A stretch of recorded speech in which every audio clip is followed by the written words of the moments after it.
네, 이어서 오랜만에 코로나 이슈 살펴보겠습니다. 오늘은 코로나 백신 문제를 집중적으로 살펴볼까 하는데요. 먼저 관련 영상부터 함께 보실까요?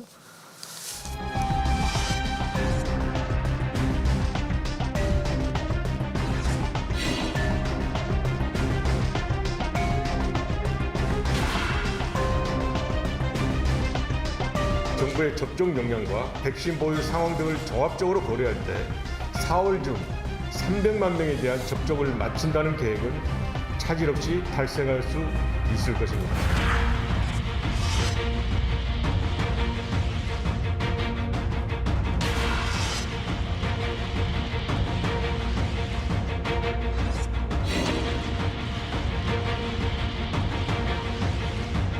(18세) 미만 접종 대상 확대, 변이 바이러스 대응을 위한 3차 접종 등 향후 추가적인 수요에 선제적으로 대비할 수 있게 되었습니다.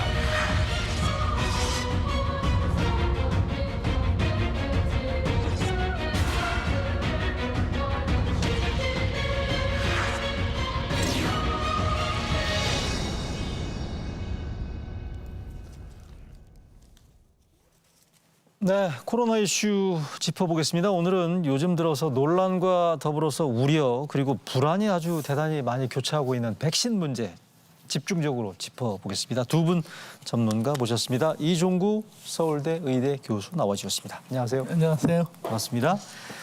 네, 친숙한 얼굴 또 나와주셨네요. 이재갑 한림대 감염내과 교수 나오셨습니다. 안녕하세요. 반갑습니다.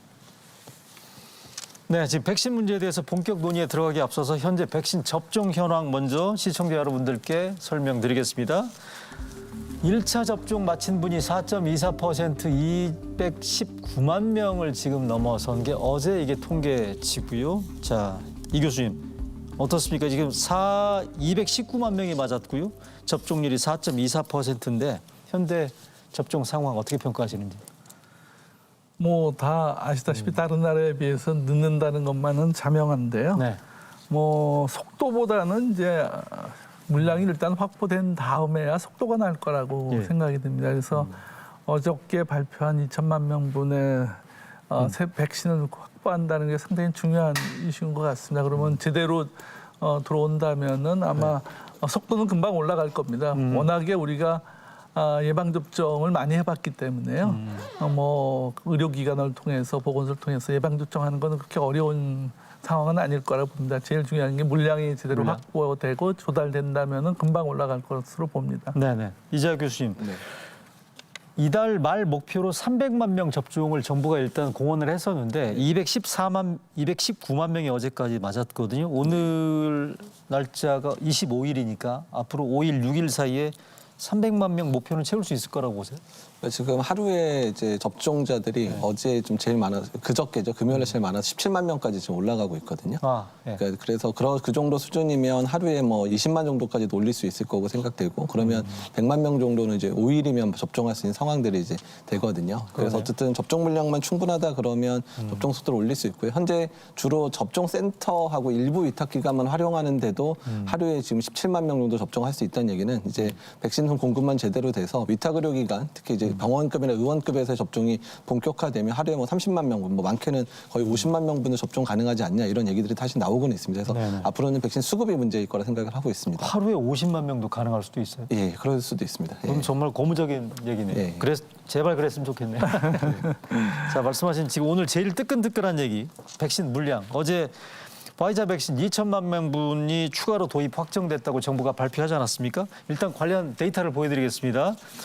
어제 발표가 포함된 현재의 정부 도입 예정 물량 보고 계십니다. 총 9,900만 명분이 우리가 지금 확보됐다는 거고 맨 위칸 코백스 퍼실리티 요거는 국제 백신 공급망을 통해서 1,000만 명분이 지금 들어와 있고요. 아스트라제네카 1,000만, 화이자가 요거 보십시오. 3,300만 명분이 지금 확보가 돼 있는데 어제 추가로 도입이 확정됐다고 발표된 2천만 명분이 지금 여기 포함된 거니까요. 네. 당초에는 1,300만 명이었었는데 어제 2천만 명이 추가가 돼서 3,300만 명분이 토탈로 지금 확보가 된 상태고 얀센 600만, 모더나 2천만, 노바백스 2천만 명분, 토탈 지금 9,900만 명분이 확보가 됐다라는 건데 이 교수님 일단 뭐 저거 계획대로만 되면 대단히 좋은 일이죠. 예, 대단히 이제 전망이 좋은데 제일 중요한 부분들은 최근에 이제 30세 미만의 접종을 이제 미루다 보니까는 네. 저 그 가지고 있는 백신 가지고는 70%를 달성하기가 힘듭니다. 그러니까 30세 미만의 접종이 가능해진 다음서부터 이제 우리가 뭐 집단 면역 수준 70% 이게 가능해지거든요. 일단은 물량적으로는 이제 충분히 가능해질 것 같습니다. 그리고 또 한편으로는 이제 변이가 오더라도 제작을 다시 할 수가 있거든요. 그래서 이제 그게 실험실 안에서 6주 내에 제작이 가능합니다. 그러면 잠깐만요. 우리가 변이가 오면 백신을 백신을 또 바꿔야 됩니다. 근데 그거를 파이자 백신은 쉽게 할 수가 있습니다. 아, 그래요? 예, 그래서 잠깐, 그런 우리한테 측면에서 우리한테 1,000만 명분이 들어와 있는데 네. 그 1,000만 명분 가지고 바꿀 수 있는 건 아니잖아요. 그건 아니고요. 네. 새로 도입되는 그러잖아요. 백신을 새롭게 제작을 하는데 다른 거는 상당히 시간이 많이 걸리는데 6주 이내에 이게 제작이 가능하기 때문에 아. 그만큼 우리가 대비를 빨리 할 수 있다 이런 내용이 되겠습니다. 예컨대 그러니까 가을에 도입 예정인 화이자 백신의 경우에는 그렇죠. 지금 바꿔서 제작할 수 있다고 예, 얘기네요. 그런 얘기입니다. 예. 어떻게 평가하십니까? 2천만 명분이 추가가 됨으로써 9,900만 명분이 지금 확보가 돼 있다는 게 정부 발표인데. 예. 일단 이제 두 가지 측면 고려할 수 있는데요. 일단은 지금 이제 아스트라제네카 백신이나 얀센 백신의 혈전증 관련 이슈들 때문에 많은 특히 젊은 층에서의 백신에 대한 좀 안전성에 대한 의구심이 많아지면서 접종 수용도가 좀 많이 떨어지는 측면들이 있습니다. 근데 화이자 백신이 주로 이제 도입이 되면 특히 아스트라제네카가 주로 고령층에서 안전하고 효과도 좋다는 보고가 많으니까 고령층에서는 주로 아스트라제네카를 맞추는 전략 그리고 젊은 층에서는 화이자 백신을 맞출 수 있는 전략을 좀 세울 수 있는 그런 상황들이 될 수는 있거든요. 그래서 특히 젊은 층에서의 접종 수용도를 올릴 수 있는 그런 측면으로 작용할 수 있어서 좀 첫 번째는 좀 고무적이라 생각이 들고요. 두 번째는 이제 화이자 백신이 이제 국내에 들어왔을 때 상황인데요. 그러니까 일단은 이제 접종이 좀 더 물량이 확보가 됐으니까 조금 더 일찍 들어올 수 있는 방법들을 좀 논의를 했으면 좋겠습니다. 우리가 이제 대규모 계약을 한 거니까 이제 화이자 협상을 통해서 조금만 더 일찍, 특히 이제 6월 달쯤에 일부 아직까지 확정이 되지 않은 백신들이 좀 있잖아요. 그래서 화이자 백신을 좀 더 당겨서 할 수 있으면 좋겠다는 생각이 들고 또한 다른 백신 회사에도 사실은 이제 경고 형태가 될 수는 있거든요. 그러니까 물량을 늦게 공급하다 보니까 추가 계약이 안 되는 상황이 돼버린 거기 때문에 다른 백신 회사에도 자극을 줘서 좀 더 물량을 빨리 공급할 수 있게끔 하는 그런 자극으로 활용할 수도 있을 거라 생각을 하고 있습니다. 네. 이게 지금 궁금증이 한두 가지가 아니에요. 어제 얘기한 걸 보면 또 집단 면역을 앞당길 수 있다라고 얘기한 부분이 하나 있었고 예. 저도 약간 눈이 번쩍 뜨이는 게 지난주까지 미국 등지에서 부스터샷이라고 3차 접종한다는 얘기까지 있어서 우리가 정말 얼마나 부러웠습니까? 근데 어제 방역당국 발표 가운데 우리도 부스터샷 3차 접종이 가능하다는 얘기까지 있었는데 이거는 타당성 있는 얘기입니까? 지금 이제 제일 중요한 부분이요. 네. 지금 개발된 백신은 다 좋은 백신입니다. 아스트라제네카 얘기 많지만은 네. 아직도 좋은 백신이라는 것은 다 인정하고 있고요. 네. 그렇기 때문에 이제 어느 걸 맞아도 사실은 상관이 없습니다. 두 번째는 어느 날 갑자기 우리가 집단 면역이 돼서 정상으로 돌아갈 것이냐. 그렇게 쉽게 돌아갈 거라고 생각하지는 않습니다. 왜냐하면은 어느 날 갑자기 형광등에 불이 들어오듯이 하루아침에 바뀌는 게 아니거든요. 서서히 집단 면역이 올라가면서 사망률 줄어들고 그다음에 환자 발생이 줄어드는 거거든요. 그게 어느 날 갑자기 오는 게 조금씩 나아지는 상황일 겁니다. 근데 이제 문제는 이제 이 백신 자체가 이제 중증 환자를 막는데 목표를 뒀기 때문에 무증상 감염자나 경증을 잘 못 막을 것이다. 데이터가 없습니다. 근데 그런 측면에서 좀 이제 어느 날 정상으로 돌아간다, 감염이 확 떨어진다 이렇게 보기가 쉽지는 않은 상황이 있고요. 그다음에 이제 해외에서 변이종이 들어오는 문제들 그리고 다른 나라도 같이 맞춰야지 우리나라의 변이가 덜 생길 텐데 이제 그런 부분도 어려운 문제들이 있습니다. 그리고 제일 중요한 부분에 예방접종의 효과가 몇 개월 지속될지는 아직 잘 모르고 있습니다. 그래서 부스터 얘기가 나오는 거거든요. 6개월은 가는 것 같은데 더 안 가면은 할 수 없이 다시 놔야 된다. 근데 다시 놔야 된다는 부분은 이제 변이 때문에도 다시 놔야 되는 부분도 있지만 아까 말씀드린 6개월에 안 갔을 경우에 접종률이 올라가도 효과가 떨어지는 거죠. 네. 그래서 다시 놔야 된다. 이제 이런 부분들이 남아있기 때문에 네. 어느 날 갑자기 이제 정상으로 돌아간다. 그렇게 얘기하기는 쉽지가 않습니다. 그래서 그거는 좀 봐야 됩니다. 보수적으로 봐야 된다는 얘기고요. 예. 자, 그다음에 하나 더 챙길 거. 접종 일정 보겠습니다. 자, 띄워주시겠습니까? 접종 일정. 자, 이거는 이재갑 교수님한테 질문 드려볼까요? 코로나 백신 정부의 접종 계획을 지금 보고 계십니다만 모두에 말씀드렸던 것처럼 이달 300만 명 접종을 목표로 하고 있었고요. 6월까지 1,200만 명 목표, 9월까지 4,400만 명을 접종 완료할 수 있다라는 게 어제 중대본에서 발표한 정부 접종 계획이라고 보는데 이재학 교수님 어떻습니까? 저거 접종 일정 실현 가능성이 있다고 보세요? 예, 어떻습니까? 일단은 첫 번째 이제 장벽은 일단은 6월달 안까지 1,200만 명 맞출 수 있을 거냐에 대한 부분이거든요. 네. 그래서 네. 현재 지금 모더나 백신이 지금 3분기로 이제 밀린 것처럼 얘기가 나오고 있어요. 그래서 그 모더나의 공급을 2분기로 다시 원래대로 이제 당길 수 있느냐 부분이 아마 협상 중일 거로 생각이 되고요. 아, 그래요? 예, 예. 모더나 근데 원래 2분기로 올 거라고 대통령이 얘기했습니다만 예, 예. 3분기로 미뤄졌다. 예, 그게 미국에서 네. 미국의 접종에 집중하겠다 그러면서 2억 명분을 더 구매하기로 하면서 이제 해외로 나가는 물량들 거의 다 지금 다 이제 잡아주면서. 예, 막은 상황이 되면서 네네네. 이제 6월달 안에 공급은 물건 건너간 게 아니냐 사실 얘기가 있었고, 그다음에 얀센 백신도 최소한 50만 도즈는 6월달까지 들어오기로 했었는데 네네. 그 부분도 지금 이제 혈전증 문제 때문에 약간 미국 접종이 스탑되다 이제 재개가 되긴 했지만 약간씩 밀리고 있거든요. 네네. 그래서 그나마 이제 기대되는 건 노바백스가 사실 5월 말이나 6월 초에 국내 생산되기로 했는데 조금 이제 허가 사항들이 늦어지면서 6월 달 안에 이제 국내 생산분이 도입될 것 같은데 어쨌든 이 세 가지 백신이 국내에 어떤 백신이든 공급이 돼야지 1,200만 명을 맞출 수 있거든요. 그래서 네네. 그 부분에 대해서 정부가 협상을 좀 빨리 하고 있는 걸 생각이 되고 네네. 그다음에 노바백스가 국내 생산이기 때문에 아마 6월 중순쯤에는 출시가 될 거라 생각해서 아마 그것만 확실히 갖춰진다면 또 일부 화이자 물량이 조금만 일찍 들어온다면 일단 1,200만 명분은 달성을 할 것 같은데 저 부분이 상당히 중요한 게 뭐냐면 지금 네. 저기 1,200명 안에 네. 75세 이상 접종 화이자 지금 하고 있죠. 그다음에 65세, 74세가 접종을 하는데 우리나라 전체 사망자가의 95%가 60세 이상이 몰려 있거든요. 그래서 저 연령대 접종을 1,200만 명을 만약에 6월까지 1차라도 맞출 수 있다면 여름쯤 되면 우리나라 내에서의 사망자 분율이 확실하게 떨어질 수 있거든요. 아하. 그래서 그 부분이 상당히 중요하고요. 그리고 이제 유행 상황을 통제하기 위해서는 이제 9월까지 1차 접종을 4,400만 명까지 한다면 네. 이제 이스라엘의 상황을 보더라도 확진자 범위가 이제 한 인구 60%를 넘어가니까 확실하게 떨어지기 시작했거든요. 네네네. 그래서 4,400만 명 분들 어떻든 노력해서 9월까지 달성을 하면 전반적인 유행 상황을 좀 안정될 수 있다라는 계획을 가지고 이제 정부가 하는 건데 어떻든 저 문제는 수급과 관련된 문제. 어떻든 수급만 제대로 되고 네. 그다음에 두 번째는 접종 수용도를 올린다면 가능하지 않을까 생각을 하는데 그 부분이 가장 큰 이제 장벽이 될 수 있습니다. 그래픽 한번 다시 띄워주세요. 방금 그 접종 계획 다시 한번 띄워주시겠어요?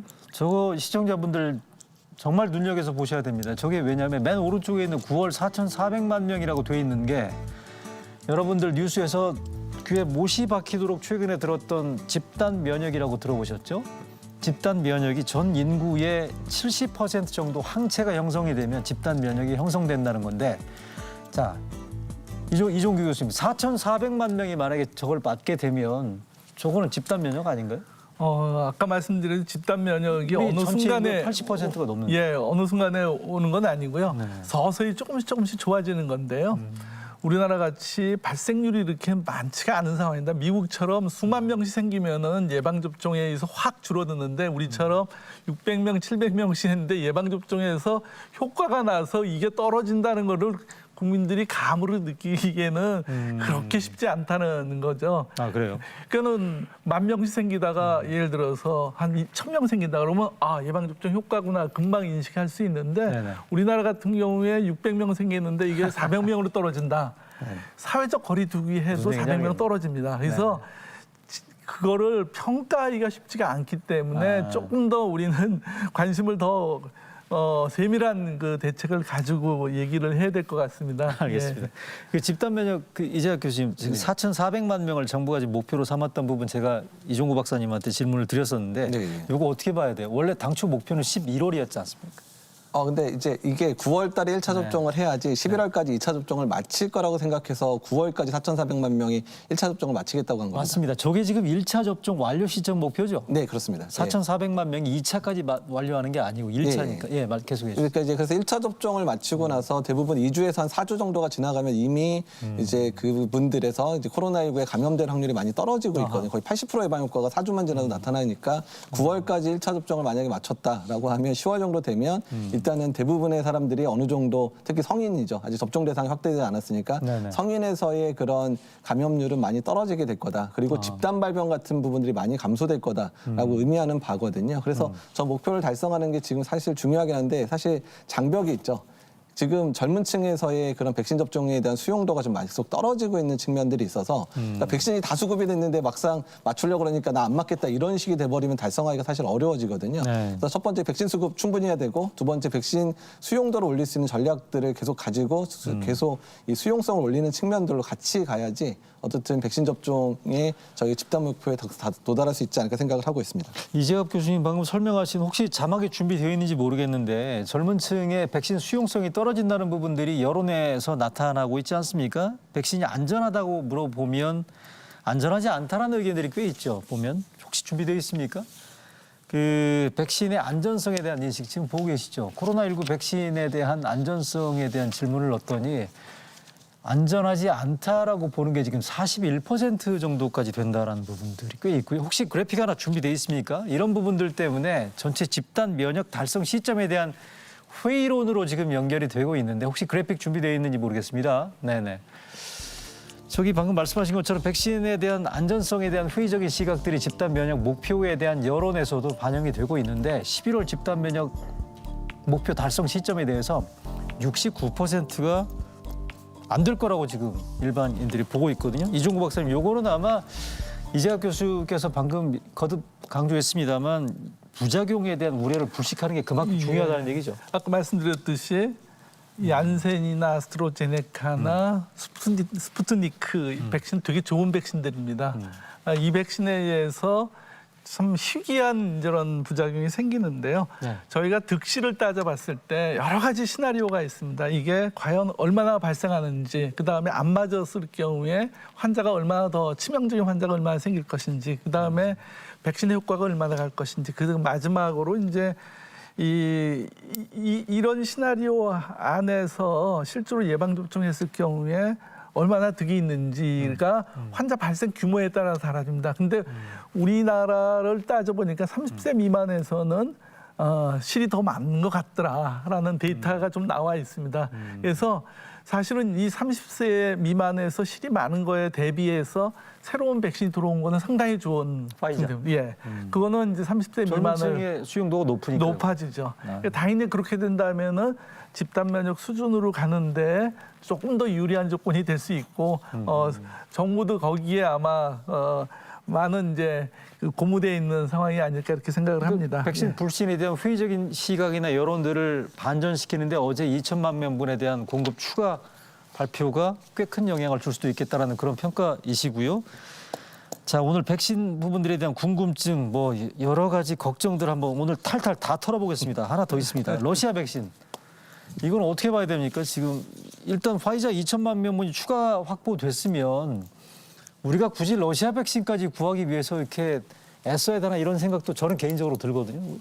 저도 뭐 비슷한 생각을 하고 있는데요. 그러니까 러시아 백신 자체의 그러니까 개념은 사실 상당히 좋은 백신이기는 합니다. 그러니까 그러니까 사실 이제 바이러스 벡터 백신들이 1차 접종하고 2차 접종을 아스트라제네카처럼 같은 거를 쓰게 되면 2차 접종에서 효과가 좀 많이 떨어지거든요. 이 네. 바이러스 자체 벡터에 대한 그 면역 반응 때문에. 근데 스푸트니크 백신은 1차 접종하고 2차 접종의 바이러스 벡터 종류가 다르거든요. 그렇기 때문에 면역을 극대화시킬 수 있는 측면들이 있어서 그래서 아마 작년에 신작했던 란셋이라는 논문에 실린 백신 효과가 92% 뭐 이렇게 나오고 최근에 이제 그 미국 러시아 국부 펀드에서는 실제 러시아 국민 대상 접종해봤더니 97%다 효과가 뭐 이런 얘기까지 나오는데 다만 한 가지 저희가 지금 우려하는 바는 뭐냐면 사실 뭐 아스트라제네카나 이제 안센의 혈전증 같은 경우는 미국이나 유럽에서 그 이상 반응에 대한 모니터링을 충분히 하면서 그 데이터를 통해서 확인이 됐잖아요. 근데 러시아 백신이 러시아 내부하고 일부 아프리카, 아시아권, 그다음에 이제 동구권에서 주로 접종을 하고 있는데 이런 국가들이 이런 안전성에 대한 레포트들에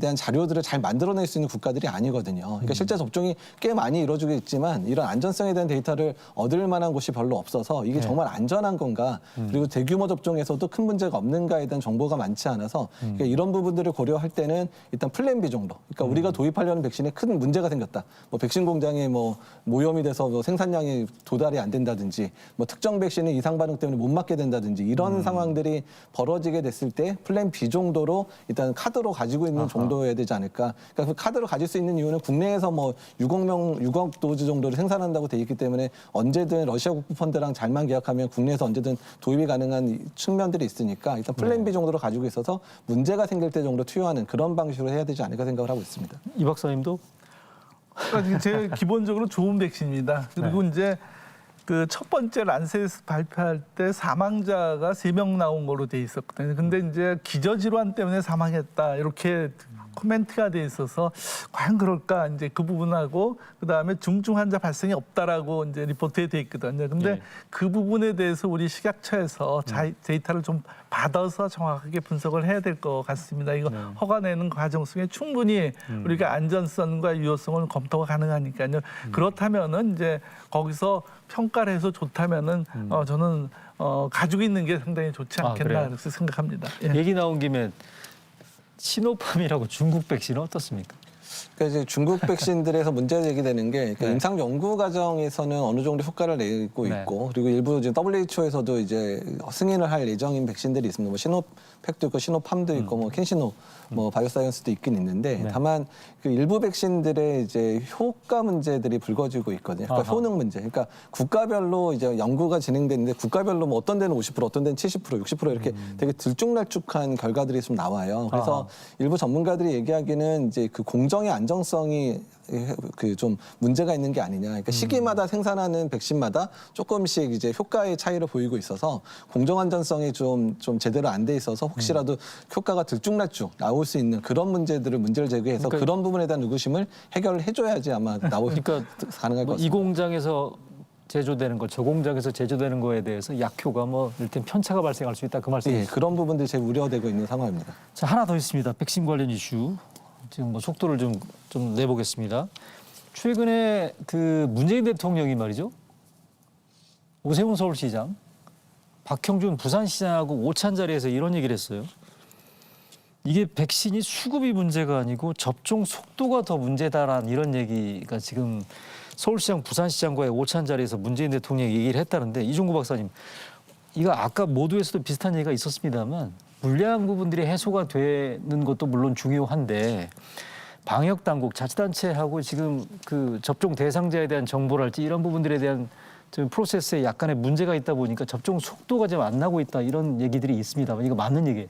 근데 이제 자치단체 간의 문제를 아마 이제 말씀하신 것 같습니다. 예를 들어서 자치단체가 다름에 따라서 정부의 통일적인 어떤 정책이 제대로 이제 시행이 안 됨에 따라서 뭐 늦어지게 않게 하는 우려의 말씀이신 것 같고요. 아, 그래요? 예, 제가 보기에는 이제 이게 국가적으로 상당히 중요한 문제이기 때문에. 이해가 다 똑같을 거라고 봅니다. 이 빨리 해결해야 되는 문제다. 그런 측면에서 같이 가야 되는 거는 마땅하다고 봅니다. 저는. 뭐 어떻게 보십니까 이거? 그러니까 일단 지금 이제 지자체에서의 접종 관련된 부분들은 그러니까 이제 그 특히 화이자 백신 문제였는데 그러니까 일부 지자체에서 공지를 좀 잘못했던 부분들이 보인 적이 있었어요. 아, 그런 게 있었군요. 예, 그러니까 왜냐하면 이제 기저질환자들 중에서 그러니까 보행이 어렵거나 이런 분들은 뭐 이제 주의하십시오 하는 거를 기저질환자는 접종을 못하는 것처럼 표시가 돼가지고 70대 이상 어르신분 중에서 나는 못 맞아 이런 상황이 한번 벌어진 적이 있고요. 아, 두 그래요? 번째는 이제 화이자 백신 같은 경우는 주로 접종센터에서 접종을 하니까 지자체가 이런 센터를 만들어야지 접종이 재개되는데 일부 지역에서 아직 센터가 제대로 이제 만들어지지 않으면서 이제 접종이 좀 더뎌지는 곳들이 좀 생겨서 그러니까 지역 주민들이 왜 우리는 다른 데 다 맞고 있는데 우리는 안 맞고 있냐 이런 얘기 사실 나오고는 있거든요. 그래서 좀 접종센터를 좀 빨리 확충을 해야 되는 부분들과 더불어서 막 그런 의미로 얘기가 된 게 아닌가 생각이 듭니다. 알겠습니다. 그 부분들은 뭐 자치단체하고 중앙정부, 중대본 간에 그 손발을 잘 맞추는 부분들은 뭐 아무리 강조해도 지나치지 않을 것 같고요. 자, 백신을 지금 한 30분 가까이 지금 집중적으로 살펴봤고요. 그러면 이제 현재 코로나 방역 상황도 중요하니까 아마 여러분들 지금 걱정이 많으실 거예요. 계속 최근 들어서 뭐 700명, 600명 나오고 어제도 785명인가요? 잠깐 최근에 확진자 추이 한번 보시겠습니까? 네, 어제가 785명, 그 전날은 800명에 육박했고요. 지금 나흘 연속 700명대가 지금 신규 확진자 추이를 지금 보고 계십니다만 이종구 박사님 어떻습니까? 최근에 이 확진자 발생 추이, 이게 지금 3차 유행 때랄지 이때하고는 뭐 양상이 다르다는 얘기도 이게 있고요. 걱정이 되는 게 이제 3차 그러니까는 그 단계를 올리는 게 800명이거든요. 800명에 가까이 와 있는데 지금 그 확대 재상생률이 1.17 뭐 1이 넘어가고 있어요. 이게 줄어든 상황이 아니고 알값이 이제 늘어나고 있는 상황이기 때문에 네네. 정부가 좀 시간을 버는 입장에서라도 예방접종 수급이 그렇게 원활하지 않는다면은 사실은 이제 이런 그 단계를 올려서 좀 더 여유를 가지고 예방 접종을 할 수 있도록 이렇게 단계를 올려놓으면 환자 발생이 어느 정도 줄어들거든요. 그래서 그런 대책 이런 생각을 가지고 좀 저희가 단계를 좀 올렸으면 하는 좀 아쉬운 점이 좀 있는 것 같습니다. 제가 보기에는 좀 올려서 지금 모든 사람들이 이제 사회적 거리두기라는 게 거의 이완돼 있기 때문에 제대로 안 지켜지고 있거든요. 그래서 그래요? 계속 늘어나는 상황입니다. 그래서 다시 한번 이제 사회 전반적인 분위기를 이 코로나19가 예방접종 한다 손치더라도 여전히 사회적 거리두기에 되고 마스크 써야 되고 네네. 이런 부분들이 있다는 거를 다시 한번 강조를 해야 될 입장인 것 같습니다. 예. 지금 수도권이 2단계고요. 지역이 1.5단계인가 아마 그러죠. 근데 이달 말에 정부가 중대본 차원에서 사회적 거리두기 단계 조정 여부를 결정한다고 얘기하는데 이종구 박사님 말씀하신 것처럼 사회적 거리두기 단계를 조금 더 격상할 예. 필요성이 지금 절실하다? 제가 보기에는 네. 이제 그냥 놔두면 계속해서 증가할 가능성이 많습니다. 네. 예. 일값, 알값 자체가 일이 훨씬 넘어가기 때문에 좀 더 우리가 사회적 거리두기를 근데 사회적 거리두기를 하더라도 제 생각에는 타겟을 좀 정확히 두고요. 두 번째는 피해보는 사람들에 대한 어떤 보상 문제를 같이 고민을 해서 그거를 그 남아프리카 공화국은 좀 더 주민들이 잘 따라올 수 있도록 어떤 그 인센티브 같은 걸 많이 줬었거든요. 그래서 그런 부분을 감안해서 국민들 또는 소규모 상공업자들이 따라올 수 있도록 어떤 인센티브를 많이 줘가면서 네네. 실제로 이제 사회적 거리두기하고 이런 이제 셧다운, 럭다운을 해야지 우리가 시간을 벌지 않을까 이렇게 생각을 합니다. 예. 네. 어떻습니까? 이종구 박사께서 말씀하신 것처럼 사회적 거리두기 단계 격상 필요성이 요구될 만큼 최근에 확진자 발생 추이가 걱정되죠. 예, 그렇습니다. 일단 지금은 뭐 젊은 층이 주로 발생하다 보니까 의료 체계 부담이 크지는 않은데 3차 유행 초기에도 그랬거든요. 젊은 층 먼저 확 늘어나니까 그 이후에 이제 요양원, 요양병원에서 늘어나고 그다음에 70대 이상 어르신들 감염되면서 사망자 확 급증하는 상황들이 발생을 해서 지금 만약에 조치를 안 해서 확진자가 뭐 1,000명, 1,500명까지 올라가게 되면 당연히 노인층에서의 감염이 늘어날 거거든요. 네. 그나마 요양원, 요양병원은 예방접종 어느 정도 맞췄기 때문에 집단 발병의 숫자가 많지는 않겠지만 현재 75세 이상 접종이 한 5분의 1 정도밖에 지금 안 된 상황이고 네네. 65세에서 74세 접종 아예 시작 못한 상황이잖아요. 그러니까 적어도 이 연령대 접종이 끝나면 그래도 의료 체계에 대한 부담이 많이 줄어들 수 있고 사망자가 줄어들 거니까 적어도 6월 말까지는 유행 상황 자체를 잘 컨트롤하고 통제를 해야지 이런 상황이 발생하지 않거든요. 그래서 일단은 접종이 제대로 되는 상황 때까지 특히 65세 이상의 접종이 어느 정도 맞춰질 때까지는 지금의 발병 상황을 적극적으로 통제해야 된다는 게 이제 일반적인 전문가들 의견입니다. 그러면 두 분 다 어쨌든 사회적 거리두기 단계 격상 필요성은 뭐 큰 이견이 없으시네요. 이것도 어쨌든 이달 말에 정부 차원에서 중대본 차원 방역 당국에서 사회적 거리두기 단계 조정 여부를 결정한다고 하는데 두 분 말씀하신 부분들이 의사 결정 과정에 좀 판단이 참고가 될 거라고 생각이 되고요. 하나 더 있습니다.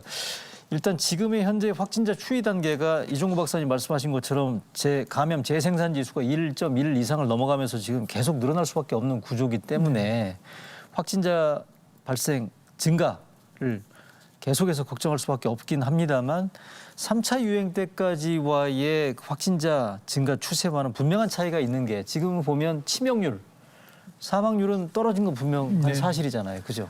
근데 그거를 네. 예방접종 효과로 오해하면 안 될 것이요. 그래요? 예방접종을 맞은 그룹이 그렇게 많지가 않습니다. 아니 예를 들어 요양원이나 이런 데 같은 경우는 치명률이 떨어지는데 분명히 영향을 미쳤잖아요.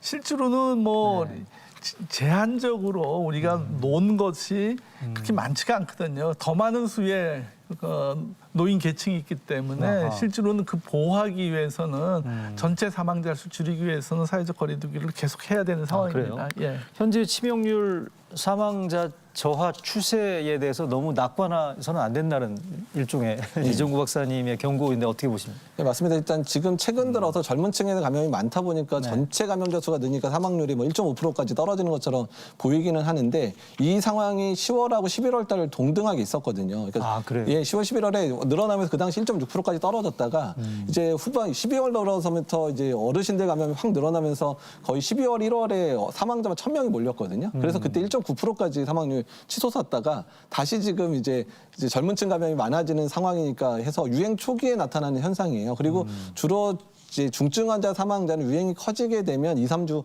더 뒤늦게 이제 발병을 시작하거든요. 그러니까 실제적인 의료 체계의 부담은 뭐 5월 중순이나 5월 말 정도에 벌어지고 그때 사망자가 급증할 수 있어서 그러니까 지금의 상황을 초기에 꺾어야지 그런 이제 그 사망자나 이런 부분들을 이제 줄일 수 있다는 겁니다. 아, 그래요? 사망률, 치명률이 저하한 부분들을 이게 너무 긍정적인 신호로 해석해서 방역이 이완되는 건 안 된다. 긴장이 이완되는 건 안 된다라는 뜻으로 아마 이해를 하면 될 것 같고요. 자, 그럼 지금 단계에서 아까 이종구 박사님 말씀하신 것처럼 사회적 거리두기 단계 격상 이외에 추가적으로 뭐 국민들이나 방역 당국에서 챙겨야 될 필요한 조치라면 뭐가 있을까요? 어떻게 보십니까? 그러니까는 현재 상황. 이제 그 말씀드린 대로 이제 봄에 상충객들이 많아지고 활동이 많아지고 그럴 때 사회적으로 느슨해지는 것이 여실히 보입니다. 사실은요. 그래서 그 초심으로 돌아가서 우리가 지켜야 될 것들 정확하게 손 씻기 하고 마스크 하고 사회적 거리두기 이거를 계속 지켜나가는 방법 빼놓고는 없을 것 같고요. 두 번째로는 이제 되도록이면은 이제 집에 머무는 것 당분간은 이제 토요일 일요일에도 밖에 나가지 마시고 집에 머물러 계시는 게 지금 제일 중요한 메시지일 거로 봅니다. 아, 이거 코로나 피로감에 대해서 여러분들이 지금 호소를 하고 있는데 백신도 지금 나름의 속도를 내고 있긴 합니다만 두 분 전문가 말씀하신 것처럼 여전히 자기 방역 수칙을 지금 철저하게 준수를 해야 된다라는 부분들 또 강조를 해야 되는 저희도 참 마음이 편치가 않습니다. 요거 하나 짚어보겠습니다. 최근에 그 엊그제 발표됐죠? 자가 진단 키트. 네.